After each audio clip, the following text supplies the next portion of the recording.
For Chapter 5, Segment 1, we're going to discuss performance processes and how stimulus learning gets translated into behavior.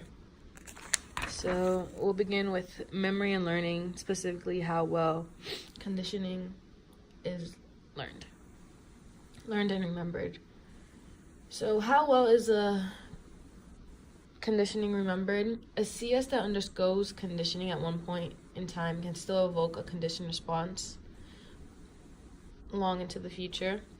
And a study conducted by Robert Henderson, he paired a CS with a mild, medium, or strong electric shock in a group of rats, and he wanted to incite fear in them.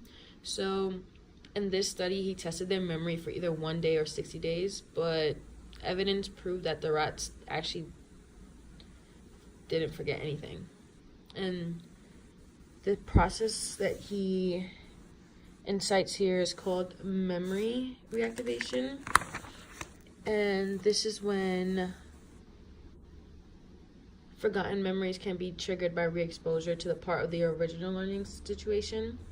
So there is no actual difference in his study because the rats actually didn't forget anything, nor did they memorize anything from the stimulus that they had, which was them going to drink water and them getting the shock. So we move on to causes of forgetting. So there are 3 ways in which forgetting might occur. The first one is trace decay, in which a memory trace might literally fade away or decay. And the second one is called interference, which is when memory impairment caused by conflicting info that was learned by another time. So there are actually 2 types of interference. One is called proactive interference, and the other is retroactive interference. Proactive interference is when interfering info is learned before the target info is learned. And retroactive, which you can figure out from the name retro, is when interference info is learned after the target is learned. And the third way in which something can be caused to forget is retrieval failure, which is when info may remain available in the memory but is forgotten if you cannot retrieve it. We move on to remembering, forgetting, and extinction. So in this section, we go over models that don't fully explain extinction, and one of those models is the Rescorla-Wagner model. This model assumes that extinction destroys the original learning, but in reality, for spontaneous recovery to occur, the original learning could not have been destroyed. So this is the problem that it faces because it contradicts itself when it comes to spontaneous recovery. And another model that doesn't fully explain extinction is the Peirce-Hall model and the SOP theory. This theory states that CS acquires inhibition during extinction, but it does not explain why the passage of time causes spontaneous recovery.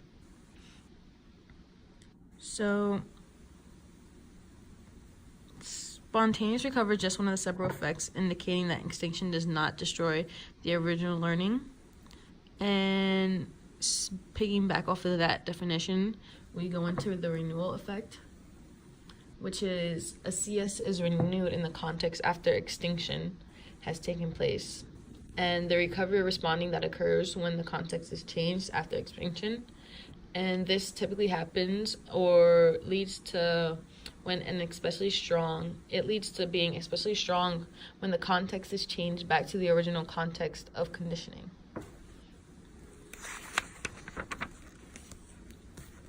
So here we have more details of spontaneous recovery, which the recovery of responding that occurs when time elapses after extinction, and going back to the renewal effect that happens when the CS is tested outside of the extinction's temporal context.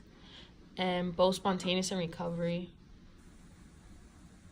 and renewal tend to happen because animals fail to retrieve inhibition outside of this extinctional context.